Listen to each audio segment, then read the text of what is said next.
Hello అండి, welcome back to our channel Vara couples 99. అందరు ఎలా ఉన్నారు? సో ఈరోజు నేను వీడియో స్టార్ట్ చేసే ముందు మీతో ఒక ఇంపార్టెంట్ విషయం అయితే చెప్పాలి. ఏంటి అంటే రేపటితో మనకి డిఎస్సి అప్లికేషన్ డేట్ అయితే క్లోజ్ అవుతుంది కాబట్టి ఇంకా ఎవరైనా అప్లై చేయకపోతే త్వరగా అప్లికేషన్ అనేది పెట్టేయండి, ఓకేనా? సో మరలా అప్లికేషన్ అనేది చాలా మంది డేట్స్ పెంచుతారేమో అని అనుకుంటున్నారేమో. సో అలాంటిది ఏమి లేదు, రేపటితో క్లోజ్ అయిపోతుంది. ఆల్రెడీ ఇప్పటికే చాలా అప్లికేషన్స్ అయితే మనకి రావడం జరిగింది అనమాట. నేను న్యూస్ పేపర్లో ఒక ఆర్టికల్ కూడా వచ్చింది, ఎన్ని అప్లికేషన్స్ వచ్చాయి ఏంటి అనేది. సో రేపటితో లాస్ట్ కాబట్టి ఇంకా ఎవరైనా అప్లై చేయకపోతే అప్లై చేసుకోండి, ఓకేనా? సో ఈరోజు వీడియో ఏంటి అంటే సైకాలజీలో ఉన్న శాస్త్రవేత్తలు వారు రాసిన గ్రంథాలని ఎలా గుర్తుపెట్టుకోవాలి ఏంటి అనేది మనం ఈ వీడియోలో చూసుకుందాము, ఓకేనా? నేను లాస్ట్ టైం చేసిన ఇంగ్లీష్ కంటెంట్ వీడియోస్కి మంచి రెస్పాన్స్ అయితే ఇచ్చారనమాట చాలా మంది. సో మీకు బాగా యూజ్ అయ్యాయి అని నేను అనుకుంటున్నాను. అలానే ఈ డిఎస్సి అయిపోయేలోపు నేను మీకు డైలీ కాకపోయినా 1 or 2 డేస్కైనా మీకు యూజ్ అయ్యే వీడియోసే పోస్ట్ చేద్దామని చెప్పి డిసైడ్ అయ్యానమాట, ఓకేనా? నాకైతే హెల్త్ అనేది సహకరించట్లేదు, అస్సలు హెల్ప్ అనేది చేయట్లేదు అనమాట. లేదంటే నేను డైలీ వీడియో ఏదో ఒకటి పోస్ట్ చేయడానికే ట్రై చేస్తాను, బట్ కానీ కొంచెం కూడా ఓపిక ఉండట్లేదు. బట్ అయినా సరే ఏదో ఒకటి చేద్దాము, కొంత నా సైడ్ నుంచి మీకు ఏదో హెల్ప్ చేద్దామని చెప్పి ఈ వీడియోస్ అయితే చేస్తున్నాను అనమాట, ఓకేనా? సో ఇంకెందుకు ఆలస్యం, మరి వీడియోలోకి వెళ్ళిపోదాము. మీలో ఎవరైనా మన ఛానల్ కనుక ఫస్ట్ టైం చూస్తున్నట్లయితే ఛానల్ని సబ్స్క్రైబ్ చేసుకోండి, వీడియోస్ లైక్ కొట్టి షేర్ చేయండి, ఓకేనా? సో స్టార్ట్ చేద్దాం. సైకాలజీలో ఉన్న శాస్త్రవేత్తలు వాళ్ళు రాసిన బుక్స్ వీటి గురించి కూడా మనకి ఎగ్జామ్లో అడగడం జరుగుతుంది కాబట్టి 1 మార్క్ కంపల్సరీ వస్తుంది కాబట్టి సో ఒకసారి మనం వీటి గురించి డిస్కస్ చేసుకుందాము. సో ఫస్ట్ వన్ వచ్చేసి పావ్లో అండి. సో ఈయన్నే ఇవాన్ పావ్లో, పూర్తి పేరేంటి? Ivan Pavlov. ఈయన రష్యాకు చెందిన శాస్త్రవేత్త, ఓకేనా? నేను ఇలా శాస్త్రవేత్త పేరు చెప్పంగానే మీకు వీళ్ళు రాసిన సిద్ధాంతం అనేది మైండ్ లో స్ట్రైక్ అవ్వాలి, ఓకేనా? ఎంతమందికి ఇవాన్ పావ్లో అనగానే ఆయన రాసిన సిద్ధాంతం మైండ్ లో స్ట్రైక్ అయిందో కింద కామెంట్ సెక్షన్ లో కామెంట్ చేసేయండి. అలా స్ట్రైక్ అయ్యి మీకు ఆ సిద్ధాంతం మీద పూర్తి అవగాహన ఉంటేనే మీరు ఈ బుక్స్ అనేవి గుర్తుపెట్టుకుంటారు, ఓకేనా? ఎందుకంటే ఇవి లాజికల్ గా ఆలోచించి పెట్టే బుక్స్ కాదండి, కాన్సెప్ట్ బేస్డ్ మీద. కాన్సెప్ట్ అర్థమైతేనే మనం ఈ గ్రంథాలు అనేవి మనం వాళ్ళు రాసిన బుక్స్ ఓహో వీళ్ళు రాశారా, ఎందుకంటే దీని మీద వీళ్ళు అధ్యయనం చేశారు అని చెప్పి మనకు అర్థమవుతుంది, ఓకేనా? సో అందుకని ఇది కాన్సెప్ట్ బేస్డ్ మీద చెప్పే వీడియో కాబట్టి మీరందరికీ ఈ సిద్ధాంతం అనేది ఐడియా ఉండాలి, ఓకే? నేను సిద్ధాంతం చెప్పి ఇవన్నీ చెప్పాలంటే చాలా టైం లెంతీ ప్రాసెస్ కాబట్టి నేను జస్ట్ సింపుల్ గా చెప్తాను, బట్ కాకపోతే ఇవి ఎలా గుర్తుపెట్టుకోవాలి అనేది మాత్రమే చెప్తాను అనమాట, ఓకేనా? ఫస్ట్ వన్ వచ్చి పావ్లో, ఇవాన్ పావ్లో. ఈయన ఒక రష్యా శాస్త్రవేత్త. ఈయన కనిపెట్టిన సిద్ధాంతం పేరేంటండి? శాస్త్రీయ నిబంధన సిద్ధాంతం. ఏం రాశారు? శాస్త్రీయ నిబంధన సిద్ధాంతం. ఈ సిద్ధాంతం ఏం చెప్తుందంటే ఒక కుక్కను తీసుకున్నారు ఈ సిద్ధాంతంలో. ఈ ఇవాన్ పావ్లో గారు కుక్కను తీసుకుని ఆ కుక్కకి బెల్ కొట్టి గంట కొట్టి ఫుడ్ పెట్టడం, గంట కొట్టి ఫుడ్ పెట్టడం, ఇలా అలవాటు చేశారనమాట. బెల్ కొట్టినాకే ఫుడ్ పెట్టడం. సో ఈ విధంగా అలవాటు చేసినప్పుడు ఏంటంటే బెల్ కొట్టంగానే ఆటోమేటిక్ కుక్క ఏం చేస్తుంది? లాలాజలాన్ని స్రవిస్తుంది. ఎందుకు అంటే దానికి అలా అలవాటు అయిపోయింది, బెల్లు కొట్టంగానే ఓహో ఇప్పుడు నాకు ఫుడ్ వస్తుందని చెప్పి నోట్లో లాలాజలం అనేది దానికి ఊరుతూ ఉంటుంది, ఓకేనా? అది అన్నమాట సిద్ధాంతం. సో చూడండి, సో ఇప్పుడు ఆయన రాసిన గ్రంథాలు ఏంటో ఫస్ట్ చూద్దాం. ఒకటి కండిషన్డ్ రిఫ్లెక్స్ ఫస్ట్ రాశారు. నెక్స్ట్ వచ్చేసి the work of digestive glands. ఈ 2 పుస్తకాలు ఇవాన్ పావ్లో గారు రాశారు. సో ఇలా ఎలా గుర్తుపెట్టుకోవాలంటే కండిషన్డ్ రిఫ్లెక్స్ అంటే ఇక్కడ ఏంటి? ఒక కండిషన్ పెట్టారు ఎవరికి? కుక్కకి. ఏమని? బెల్లు కొడితేనే నేను నీకు ఫుడ్ పెడతానన్న కండిషన్ అక్కడ ఉందన్నమాట. బెల్లు కొట్టే నేను నీకు ఫుడ్ పెడతానన్న కండిషన్ అక్కడ ఉంది. సో ఆ కండిషన్ ద్వారా దానికి ఏమవుతుంది? రిఫ్లెక్ట్ అవుతుంది, అంటే అది ప్రతిస్పందిస్తుంది కుక్క కూడా. ఓహో బెల్లు కొట్టానంటే ఇప్పుడు నాకు ఫుడ్ వస్తుందని చెప్పి అదేంటి? లాలాజలాన్ని స్రవిస్తూ ఉంటుంది, ఓకేనా? So condition reflex. కండిషన్ అంటే ఇవాన్ పావ్లో గారు కుక్క కండిషన్ పెట్టారు అని గుర్తుపెట్టుకోవాలి, ఓకేనా? Next the work of digestive glands. ఇది ఇంపార్టెంట్ అనమాట. The work of digestive glands. ఈయనొక్కడేనమాట డైజెస్టివ్ గ్లాండ్స్ మీద బుక్ అయితే రాసింది, అదే. సో ఇది గుర్తుపెట్టుకోండి. డైజెస్టివ్ ఇప్పుడే చెప్పాం కదా కుక్క లాలాజలాన్ని ఎలా స్రవిస్తుంది ఏంటి అనేది. డైజెస్టివ్ గ్లాండ్స్ మీద ఈయన రీసెర్చ్ అయితే చేయడం జరిగింది అనమాట. సో ఇవాన్ పావ్లో 2 పుస్తకాలు రాశారు. అదేంటంటే ఒకటి condition reflex, 2 the work of digestive glands. Condition అంటే కుక్కకి ఏం కండిషన్ పెట్టారు? బెల్ కొట్టే ఫుడ్ పెడతా అన్న కండిషన్ పెట్టారు. సో మీకు ఆ ఆప్షన్ లో చూడగానే కండిషన్ రిఫ్లెక్స్ అంటే కండిషన్ దేనికి పెట్టారు? కుక్కకి. సో బెల్ కొట్టంగానే కుక్క లాలాజలాన్ని స్రవిస్తుంది అంటే ఫుడ్ పెడతాం, దానికి అర్థమైంది, అలా కండిషన్ అని. Next the work of digestive glands,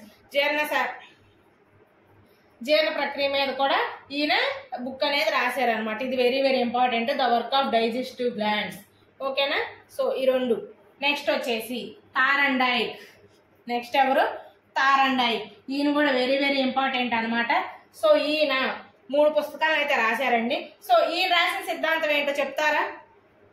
యత్నదోష సిద్ధాంతం. ఏంటి? యత్నదోష సిద్ధాంతం. థారండైక్ గారు రాసిన సిద్ధాంతం ఏంటి? యత్నదోష సిద్ధాంతం. ఈ సిద్ధాంతాలు కనుక మీరు బాగా ప్రిపేర్ అవ్వాలి, ఎందుకంటే 2 or 3 బిట్స్ కంపల్సరీ వస్తాయి. అది శాస్త్రవేత్తల మీద కావచ్చు, లేదా సిద్ధాంతం మీద కావచ్చు. ఓకేనా? సో ఈ బిట్స్ మీద కావచ్చు, ఏదైనా మనం చెప్పలేం కాబట్టి మీకు ఇవి మోస్ట్ ఇంపార్టెంట్ బిట్స్ అనమాట. థారండైక్ ఈయన ఎక్కువ అభ్యసనం మీద ప్రయోగాలు అనేవి చేశారనమాట. ఎక్కువ అభ్యసనం మీద, అలానే ఎక్కువ యానిమల్స్ మీద కూడా ప్రయోగాలు చేసింది థారండైకే. ఎక్కువ యానిమల్స్ మీద కూడా ప్రయోగాలు చేసింది. యానిమల్స్ కూడా ప్రయోగాలు చేసి వాటికి కూడా మైండ్ ఉంటుంది, ఆ మైండ్ తో పనిచేస్తాయని చెప్పి నిరూపించిన శాస్త్రవేత్త ఎవరు అంటే థారండైక్. ఓకేనా?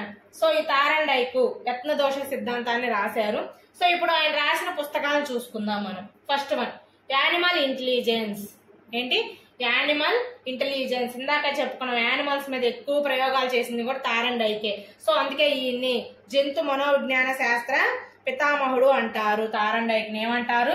జంతు మనోవిజ్ఞాన శాస్త్ర పితామహుడు. అంటే జంతువుల మీద ఎక్కువ ప్రయోగాలు చేసి వాటికి కూడా మెమరీ ఉంది, వాటికి కూడా ఇంటెలిజెన్స్ ఉంది అని చెప్పి నిరూపించిన శాస్త్రవేత్త థారండైక్ అనమాట. సో అదనమాట ఆయన రాశాడు యానిమల్ ఇంటెలిజెన్స్. జంతువులకు కూడా ఇంటెలిజెన్స్ ఉందని ఎవరు చెప్పారు మనకి? థారండైక్ గారు చెప్పారు. ఓకేనా? నెక్స్ట్ రెండో బుక్ ఏంటంటే మెజర్మెంట్ ఆఫ్ ఇంటెలిజెన్స్. ఆయన రాసింది మెజర్మెంట్. అలా ఇంటెలిజెన్స్ ను కూడా కొలవచ్చు, అలా జంతువుల్ని వాటి ఇంటెలిజెన్స్ ని కూడా కొలిసారు అనమాట. అలా కొలిసేలాగా బుక్ రాశారు. Next psychology of learning. అసలు ఈయన రాసింది ఏంటి? ఎక్కువ అభ్యసనం మీదేగా ప్రయోగాలు ఎక్కువ చేసింది. లెర్నింగ్ అంటే అభ్యసనం అనేగా. So psychology of learning. So psychology ఎలా నేర్చుకోవాలి, అభ్యసనం ఏంటి అనే దాన్ని ఎవరు రాశారంట మనకి? థారండైక్ రాశారు. ఇందులోనే మనకి ఫలిత నియమం, అభ్యాస నియమం అనే సూత్రాలు కూడా ఉన్నాయి. సో ప్రతి బిట్టు ప్రతి పాయింట్ ఇంపార్టెంటే కాబట్టి బాగా జాగ్రత్తగా గుర్తుపెట్టుకోండి. ఓకేనా? Animal intelligence, measurement of intelligence, psychology of learning. ఈ 3 ఎవరు రాశారు మనకి? థారండైక్ గారు రాశారు. యానిమల్ ఇంటెలిజెన్స్, జంతువులకు కూడా తెలివి ఉంటుంది అని చెప్పిన శాస్త్రవేత్త ఎవరు? థారండైక్. సో ఆ జంతువుల్ని వాటి యొక్క ఇంటెలిజెన్స్ ని కొలవచ్చు, మెజర్మెంట్ చెయ్యొచ్చు అని కూడా నిరూపించారు. అలానే సైకాలజీని ఎలా నేర్చుకోవాలి అంటే అదే అభ్యసనం. అసలు అభ్యసనం ఎలా ఏంటి అనే దాన్ని కూడా మనకి చెప్పింది ఎవరు? థారండైక్ గారు. ఓకేనా? సో బాగా ఈజీగా గుర్తుపెట్టుకోండి. నెక్స్ట్ చూడండి బండూరా. Next Albert Bandura. అసలు ఈ బండూరా గురించి బిట్లేందే ఎగ్జామ్ పేపర్ అనేది ఉండదు, అంత ఇంపార్టెంట్ అనమాట. సిద్ధాంతాలు కానీ ఇవి కానీ వెరీ వెరీ ఇంపార్టెంట్ అనమాట. ఓకేనా? ఆల్బర్ట్ బండూరా ఈయనే సిద్ధాంతాన్ని రాశారండి.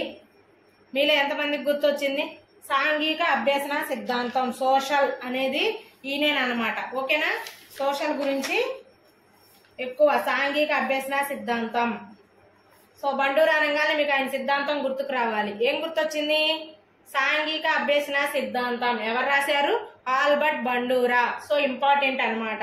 అసలు సోషల్ గురించి, సోషలాజికల్ గురించి థింకింగ్ అని ఇవన్నీ చేసింది ఆల్బర్ట్ బండూరా. లెర్నింగ్ అంటే అభ్యసనంలో సోషల్ ని, సాంఘికాన్ని కలిపిందే మన ఆల్బర్ట్ బండూరా కాబట్టి వెరీ వెరీ ఇంపార్టెంట్ అనమాట. ఆయన గురించి బిట్లేందే ఎగ్జామ్ పేపర్ అనేది అసలు ఉండదు. సో ఆల్బర్ట్ బండూరా ఏమేమి సిద్ధాంతాలు రాశారండి? సాంఘిక అభ్యసన సిద్ధాంతాన్ని, లేదా నమూనా అభ్యసన సిద్ధాంతం అన్న, లేదా పరిశీలన అభ్యసన సిద్ధాంతం అన్న. సో ఇలా ఏది అడిగినా ఆల్బర్ట్ బండూరానే. ఓకేనా? అంటే ఆలోచించడం గాని, పరిశీలించడం గాని, సాంఘికంగా గాని ఇలా ఏది వచ్చినా ఆల్బర్ట్ బండూరా గురించే మీరు ఆలోచించాలి, ఆ బిట్టు గురించి. ఓకేనా? సో ఆయన ఏమి రాశారో చూద్దాం. ఫస్ట్ వచ్చి సోషల్ లెర్నింగ్ థియరీ. ఇప్పుడే చెప్పుకున్న సోషల్ అని కనబడితే ఆల్బర్ట్ బండూరా అనేది మాత్రం మీరు గుర్తుపెట్టుకోండి. Social learning theory, social learning theory, సాంఘిక అభ్యసనం ఎలా నేర్చుకోవాలి ఏంటి అనేది మనకి ఆల్బర్ట్ బండూరా చెప్పారు. అలానే నెక్స్ట్ బుక్ ఏంటి, social learning personality development.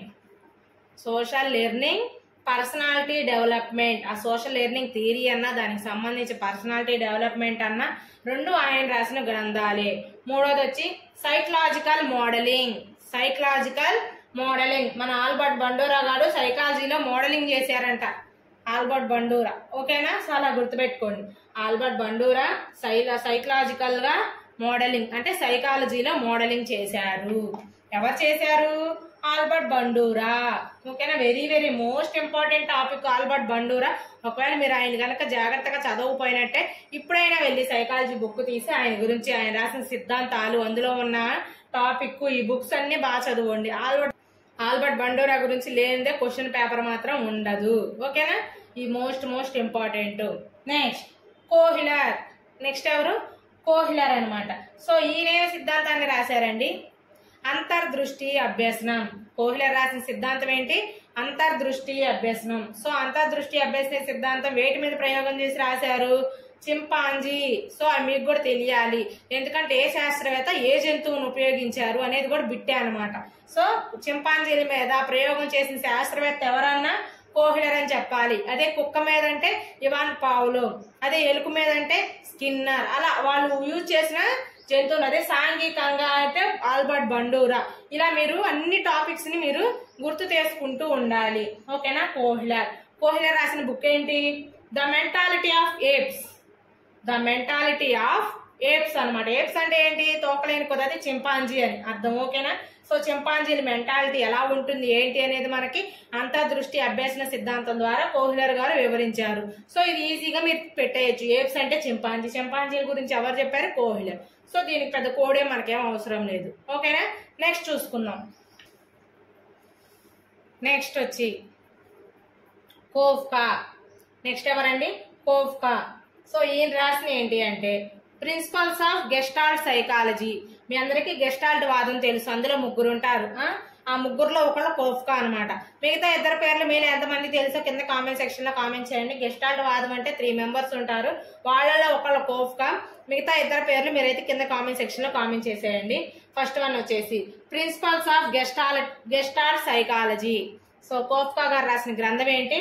Principles of gestalt psychology. మీకు ఆల్రెడీ గెస్టాల్ట్ అనే వాదంలో మీరు చదువుకుని ఉంటారు. సో కానీ ఆ గెస్టాల్ట్ వాదంలో ముగ్గురు ఉన్నా కానీ గెస్టాల్ట్ మీద బుక్ రాసింది మాత్రం కోఫ్కా గారే. సో ఇక్కడ కన్ఫ్యూజ్ అవ్వకండి. సో మనకు వాడు ఏం చేస్తాడంటే ఈ బిట్ ఇచ్చేసి ముగ్గురు అనువాదస్తుల పేర్లు ఇస్తారు, ఓకేనా? గెస్టాల్ట్ వాదంలో ఉన్న ముగ్గురు పేర్లు. అప్పుడు మీరు ఎవరి పేరు పెట్టాలి అనుకుంటారు. సో మిగతా ఇద్దరు అందులో ఆ వాదంలో పనిచేశారే తప్ప బుక్ అయితే రాయలేదు. గెస్టాల్ట్ మీద బుక్ రాసింది ఓన్లీ కోఫ్కా గారే, ఓకేనా? Koffka Gestalt, the principles of gestalt psychology. So ఆ బుక్ అనేది కోఫ్కా గారు రాశారు. Next growth of mind. Next book ఏంటండి? Growth of mind. మైండ్ అనేది ఎలా డెవలప్ అవుతుంది ఏంటి అనే దాని గురించి కూడా మనకు ఎవరు చెప్పారు? కోఫ్కా గారు వివరించారు. గ్రోత్ ఆఫ్ మైండ్, మన మైండ్ చిన్నప్పుడు ఎలా ఉంటుంది, పెద్ద అయినాక ఎలా ఉంటుంది, మధ్య వయసులో ఇలా ఏజ్ పెరిగే కొందికి ఎలా ఎన్ని చేంజెస్ అవుతుంది ఏంటి అనేది మనకి కోఫ్కా గారు వివరించారు, ఓకేనా? సో ఈ రెండు పుస్తకాలు గెస్టాల్ట్ అన్నా కోఫ్కానే, గ్రోత్ ఆఫ్ మైండ్ అన్నా కోఫ్కా గారే, ఓకేనా? Next Bruner. నెక్స్ట్ ఎవరండి? బ్రూనర్. ఈయన కూడా వెరీ వెరీ ఇంపార్టెంట్ అనమాట. సో ఆయన రాసిన పుస్తకం ఏంటి? బ్రూనర్ సిద్ధాంతం మీలో ఎంతమందికి తెలుసు? తెలియకపోతే ఈ సిద్ధాంతాలన్నీ 1-4 సార్లు చదవండి. కాన్సెప్ట్ బేస్ మీద బిట్స్ అయితే మస్ట్ అండ్ షుడ్ గా వస్తాయి, ఓకేనా? బ్రూనర్ రాసిన పుస్తకం పేరేంటి? ద ప్రాసెస్ ఆఫ్ ఎడ్యుకేషన్, ఓకేనా? The process of education. అసలు ఎడ్యుకేషన్ అనేది ఏ ప్రాసెస్ లో ఉండాలి ఏంటి అనేది మనకి ఎవరు రాశారంట? బ్రూనర్. ఈ యొక్క గ్రంథం వల్ల ఎడ్యుకేషన్ లో చాలా చేంజెస్ అనేవి వచ్చాయన్నమాట. సో మన ఎడ్యుకేషన్ సిస్టమ్ లో కొన్ని మార్పులు తీసుకొచ్చిందంటే ఈ ప్రాసెస్ ఆఫ్ ఎడ్యుకేషన్ గ్రంథం.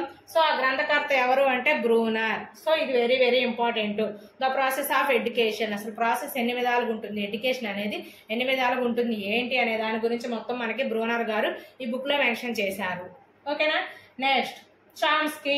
నెక్స్ట్ శాస్త్రవేత్త ఎవరు? చామ్స్కీ. సో ఈయన ఏం పుస్తకాలు రాశారంటే language and mind. Language and mind Chomsky. So ఈ చామ్స్కీ భాష మరియు మెదడు మీద ప్రయోగాలు అనేవి చేశారనమాట.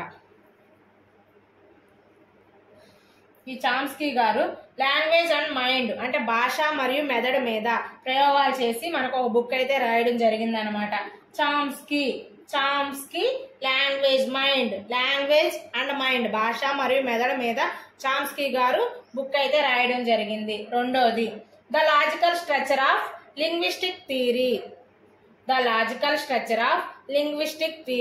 మనిషిలో లింగ్విస్టిక్ థియరీ అనేది మనిషి స్వభావంలో కానీ సమాజంలో కానీ లింగ్విస్టిక్ థియరీ అనేది ఎలా ఉంటుంది అని లాజికల్ గా స్ట్రక్చర్ ఒకటి మనకి ఈ చామ్స్కీ గారు వివరంగా రాశారనమాట. ఆ బుక్ ఏంటంటే the logical structure of linguistic theory.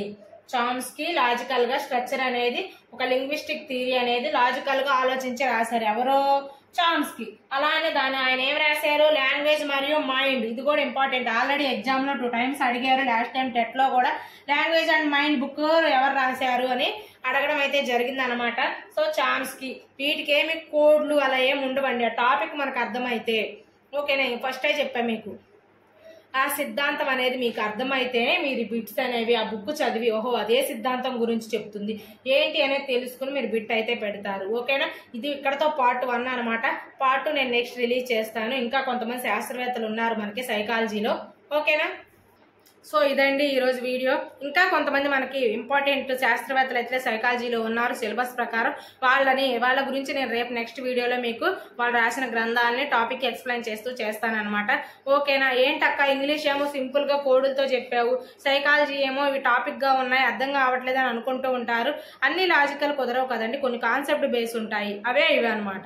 So మీకు ఆ కాన్సెప్ట్ అర్థమైతేనే రేపు మీరు ఎగ్జామ్ లో బిట్టు పెట్టగలుగుతారు. కాబట్టి సో ఎవరైతే సిద్ధాంతాలు ఇంకా చదువుకోలేదో పర్ఫెక్ట్ గా ఒకసారి సిద్ధాంతాలని చూడండి. ఎందుకంటే అక్కడ బిట్ వచ్చే ఛాన్స్ ఉంది కాబట్టి, కంపల్సరీ బిట్ అనేది వస్తుంది కాబట్టి సో వాటిని ఎవరు మిస్ చేయకండి.